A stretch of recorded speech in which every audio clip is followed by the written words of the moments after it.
Bienvenidos a otro programa más de Diagnóstico Social. El día de hoy vamos a tener un especial sobre finanzas. Vamos a empezar el día de hoy con 4 especiales financieros de fin de año e inicio del 2022.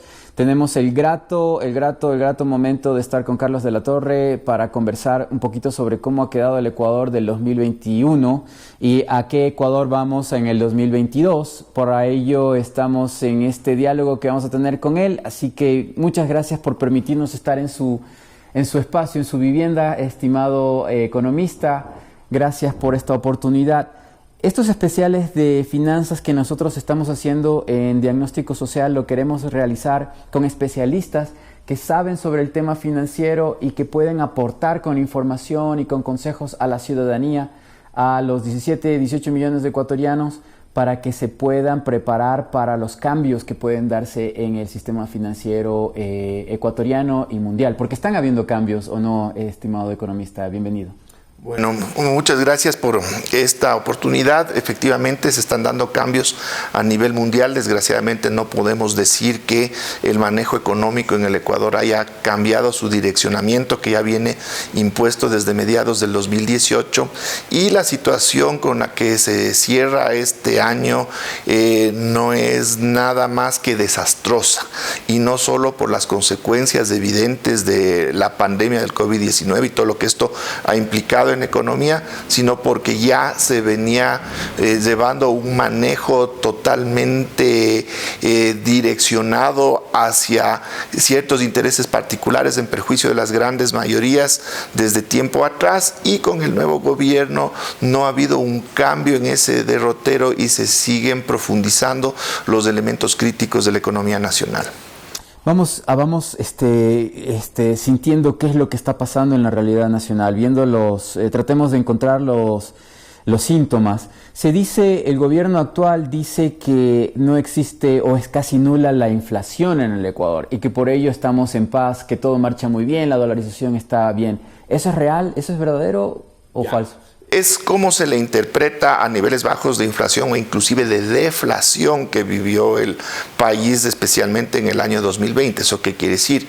Que en vez de que se hayan incrementado los precios, estos se han visto disminuidos. Pero esto no es algo positivo, más bien es un reflejo clarísimo de la brutal contracción que ha sufrido la economía, y esto viene ya desde el año 2019. El último año que tuvo crecimiento la economía ecuatoriana fue el año 2018, y el 2019 cerró, de acuerdo a las diferentes estadísticas, en algunos casos con un decrecimiento pequeñito, en otros casos sin ningún crecimiento. El 2020 sufrió la mayor caída de la historia de este país, su economía, alcanzando un menos 7.8% de caída en el Producto Interno Bruto.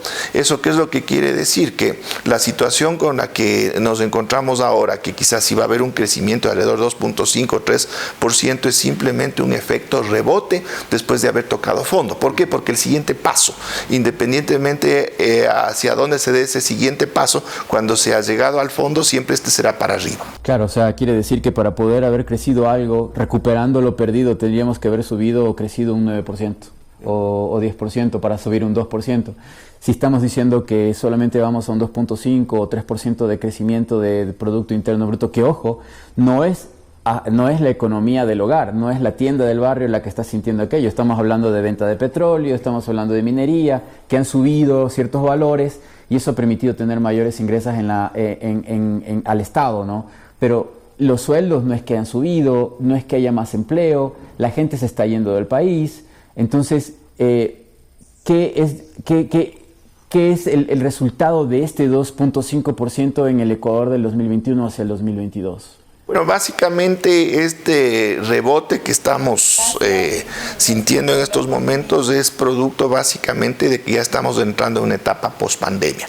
Podríamos atribuir como el único impulso positivo en este sentido el programa de vacunación, pero si nosotros comparamos la evolución de la economía ecuatoriana en este último año respecto de otros países de América Latina, nos quedamos pero muy por debajo, primero del promedio de América Latina, que está en alrededor del 5.5%, y economías como la boliviana estarían alcanzando a fines de este año un crecimiento cercano al 10%. ¿Eso qué quiere decir?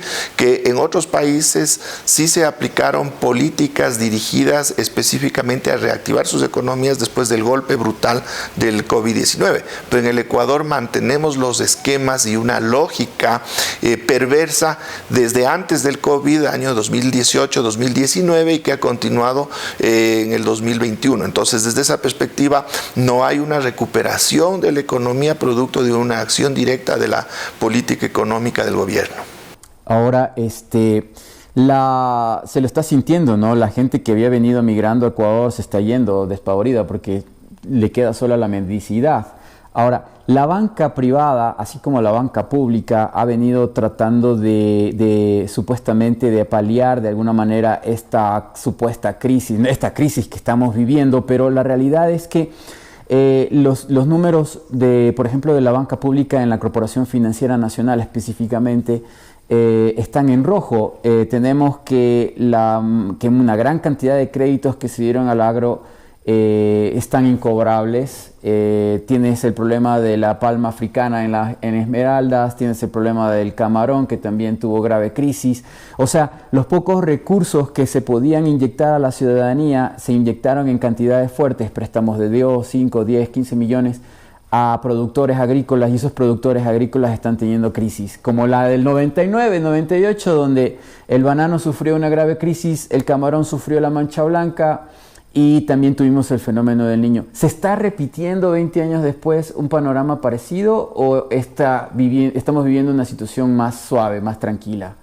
Al contrario, estamos viviendo una situación mucho peor, obviamente con características diferentes, habrá algún elemento común, pero básicamente estamos en una situación ya, podríamos decir, de catástrofe en términos de la economía, y no se han evidenciado las consecuencias como se vio hace 20 años, por ejemplo, el tema migratorio, básicamente por el confinamiento y las restricciones que existen en este momento para el desplazamiento, para poder salir del país, pero eso no resta para nada el golpe profundo que se tiene a nivel del bienestar de los ecuatorianos. Voy a poner algunas cifras. Para diciembre de 2017, es decir, hace exactamente 4 años, el Ecuador registraba las mejores cifras en su historia republicana en términos de indicadores sociales. La pobreza alcanzó su mínimo histórico con 21.5%. ¿Eso qué quería decir? Que de cada 5 ecuatorianos, 1 era pobre. Ya.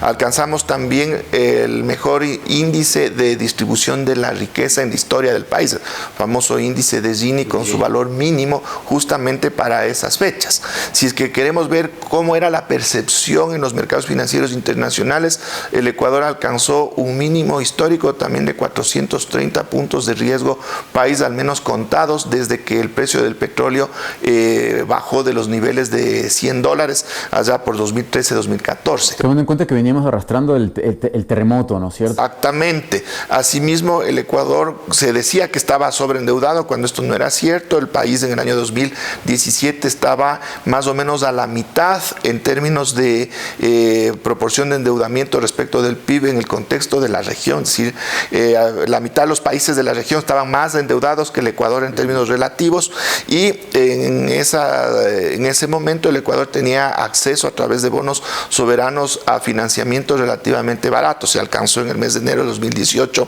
el mayor financiamiento externo en una sola operación, $3.000 millones a una tasa del 7.8%, sin tener que comprometer para nada el desempeño de la economía a los dictámenes de los organismos multilaterales. En cambio, ahora, ¿qué es lo que encontramos? Una pobreza que prácticamente se ha duplicado de un 21.5%, estamos ya cercanos a un 40%.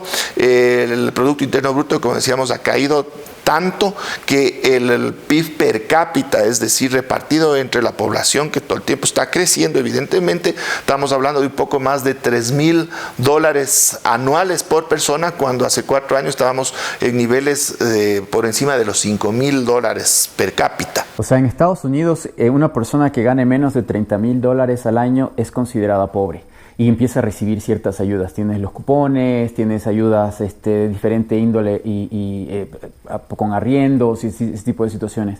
En el Ecuador decir que una persona está ganando $3.000 al año o menos de $3.000 al año, estamos hablando, comparado con un país que tiene una alta inflación y una deuda del 200%, estamos en niveles ya casi de subsistencia como sociedad ecuatoriana.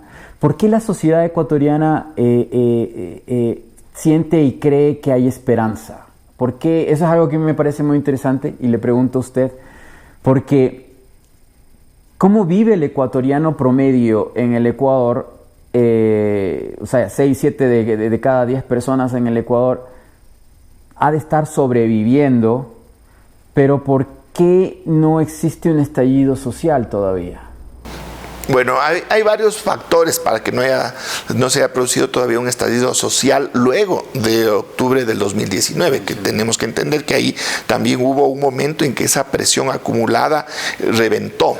Pero justamente la pandemia permitió que se sigan aplicando ciertos mecanismos que son totalmente excluyentes y que han ido empobreciendo a los ecuatorianos sin esa capacidad de respuesta, justamente por el confinamiento y también porque las elecciones generaron una expectativa exactamente de que con un nuevo gobierno, independientemente de cuál hubiese sido el candidato, siempre había una percepción positiva de un posible cambio en el sentido correcto en beneficio de la mayoría de los ecuatorianos. Pero conforme se van ya dando los hechos y no se dan estos cambios, esa presión social va a seguir acumulándose y el problema es que cuando esta explote puede que lleguemos a niveles que sobrepasen de largo lo de octubre de 2019. Antes de ir al primer corte, quería preguntarle, de las medidas de Lenín Moreno, ¿cuál cree usted que fue la que más ha afectado al pueblo ecuatoriano, o sea, a la ciudadanía en general, de todas las medidas que tomó el gobierno de él con su reemplazo, Richard Martínez?